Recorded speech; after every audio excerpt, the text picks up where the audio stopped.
Salut à vous chers abonnés, on se retrouve dans une nouvelle vidéo où je vais vous donner les raisons pour lesquelles les Africains ne trouvent pas du travail à Dubaï. Parce qu'il y a bel et bien des raisons qui nous empêchent de pouvoir trouver du travail.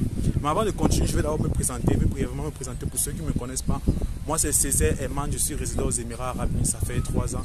Et sur la chaîne, je traite à tout ce qui concerne Dubaï. Que ce soit la vie aux Émirats, l'intégration aux Émirats Arabes Unis. Si c'est quelque chose qui te parle, je t'invite déjà à t'abonner si ce n'est pas encore fait. Et surtout de cliquer sur la cloche de notification. Ceci te permettra d'être informé à chaque fois qu'il y aura une nouvelle vidéo sur la chaîne. Alors les amis, j'ai remarqué que les gens n'arrivent pas à trouver, ou alors les Africains n'arrivent pas à trouver du travail à Dubaï pour de bonnes raisons.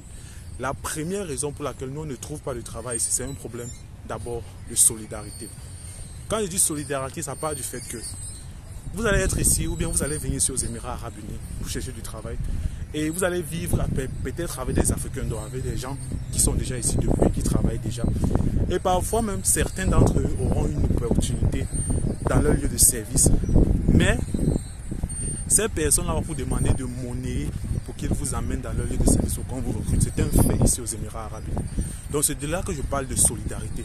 Vous allez être avec quelqu'un, il va vous dire que vous lui donnez soit 500 dirhams, soit 300 dirhams pour qu'il vous recommande dans son entreprise. Et si vous refusez, il est prêt à laisser cette opportunité partir pour qu'on ouvre cette opportunité à un Indien, pour qu'on ouvre cette opportunité même à peut-être un Pakistanais, mais que ce ne soit pas toi parce que tu as refusé de lui donner de l'argent. Donc ainsi, j'interpelle tous les Africains qui sont ici à Dubaï pour chercher du travail. Tous les Africains qui sont ici à Dubaï qui travaillent déjà. Si vous êtes dans votre boîte, veillez à ce que tous les nouveaux recrutements qui vont être dans votre compagnie on va choisir que des Africains. Parce que prenons un exemple simple avec les Indiens. Avec les Indiens, c'est totalement le contraire. Vous allez vous rendre compte que quand un Indien entre dans une boîte, au bout de 1-2 ans, vous allez voir c'est tous les Indiens qui travaillent là-bas déjà. Vous allez voir c'est tous les Indiens qui travaillent là-bas. Parce qu'ils sont solidaires entre eux. Il ne va pas demander qu'on recommande, il ne va pas demander à son frère de lui donner 500 dirhams pour qu'on lui donne le poste. S'il y a un moyen pour que son frère entre, il va s'arranger à ce que son frère entre, même si son frère n'est pas qualifié. C'est pour ça que vous allez entrer dans beaucoup de boîtes ici, vous allez voir qu'il n'y a que des Indiens qui travaillent. Regardez même dans les banques. J'ai fait un constat dans la plupart des banques ici, vous allez vous rendre compte que c'est plus des Indiens qui gèrent les banques. Et que c'est parce qu'ils sont trop intelligents. Moi, je ne pense pas que c'est parce qu'ils sont trop intelligents, mais c'est parce qu'ils savent vivre en communauté. C'est parce qu'ils sont solidaires entre eux. Donc, si nous également nous voulons gagner, si nous également nous voulons avoir des opportunités, des vraies opportunités basées ici aux Émirats Arabes Unis, il faut que nous nous soutenions entre nous, que nous nous offrons les opportunités sans avoir à espérer quoi que ce soit. La troisième raison pour laquelle nous ne trouvons pas du travail ici aux Émirats, c'est parce qu'il n'y a pas assez d'entreprises africaines ici aux Émirats Arabes Unis. Il n'y a pas assez de business africains ici aux Émirats Arabes Unis parce que c'est la réalité. Vous allez vous rendre compte que ici aux Émirats, la plupart des business sont détenus par des Indiens, sont détenus soit par des Philippinos, sont détenus parfois par des Pakistanais. Nous n'investissons pas assez. C'est vrai qu'il y a des business africains ici, mais comparé aux autres, c'est très peu. C'est la raison pour laquelle nous ne trouvons pas le travail. Parce que ces peuples-là, ces Indiens, quand ils créent une boîte ici, vous allez vous rendre compte que les boîtes indiennes sont gérées en grande majorité par les Indiens. Et moi, je ne trouve pas ça comme étant un problème. C'est normal, c'est d'abord un problème de communauté. Je ne vais pas voir mon frère camerounais. J'ai une boîte africaine. Je ne veux pas laisser mon frère africain, parce que moi je n'ai pas dit camerounais, parce que nous tous nous sommes africains. Je ne veux pas laisser mon frère camerounais ou africain pour aller recruter un Indien. Mais vous allez vous rendre aussi compte que les business africains maintenant, au fur et à mesure, vous allez vous rendre compte que maintenant les business africains ne recrutent plus les Africains.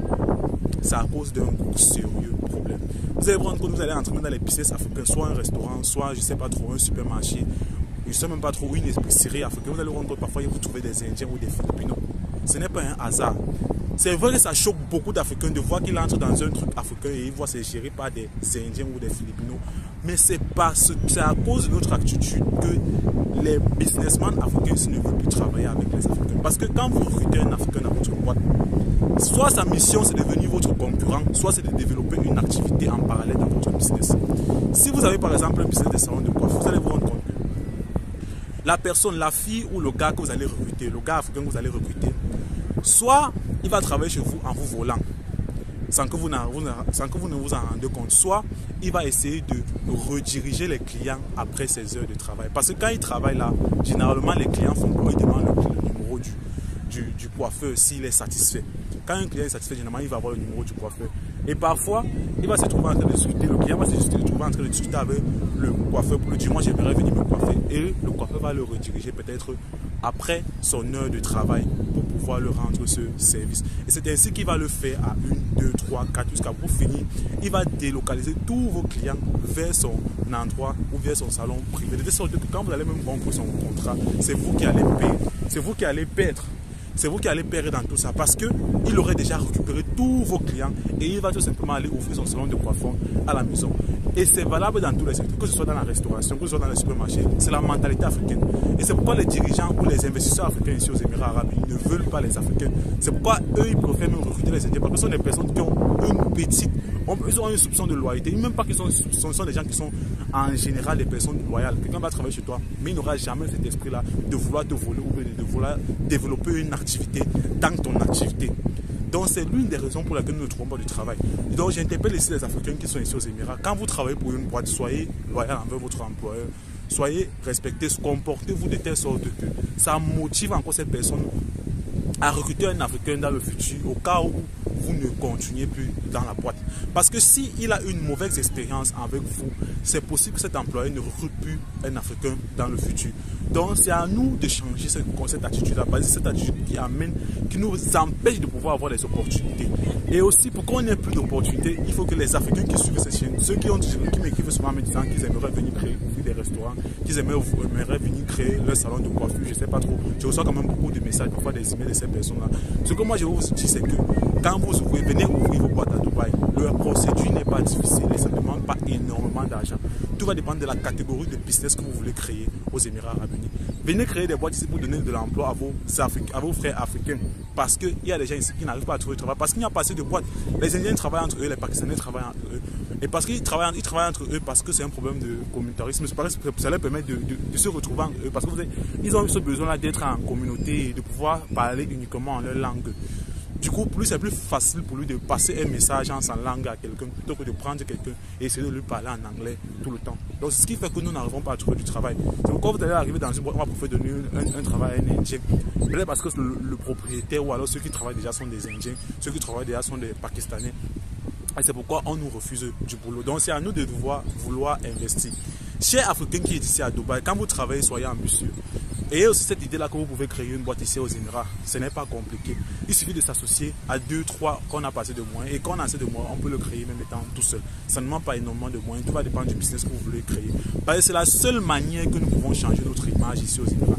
C'est l'un des seuls moyens qui peut nous permettre à ce qu'on ne dise pas qu'on nous a refusé les visas. Parce que si on arrive à peser sur le plan économique ici aussi à Dubaï, on pourra être un peu plus respecté que maintenant. Donc voilà l'une des raisons, quelques raisons qui nous empêchent, nous Africains, de trouver du travail ici aux Émirats. Donc, et la seule solution, ce n'est que nous, c'est à nous de pouvoir trouver des solutions pour qu'on ait des opportunités d'emploi, soit en ayant un comportement qui peut nous permettre d'avoir une meilleure image, soit en venant investir, ou alors en investissant si on est déjà sur le territoire émirati. Donc voilà ce que j'avais à partager. J'espère que cette vidéo va être utile pour quelqu'un. Si cette vidéo t'a été utile, n'hésite surtout pas à partager avec quelqu'un d'autre. Partage dans des groupes, partage partout. Sur ce, on se retrouve une prochaine fois dans une nouvelle capsule.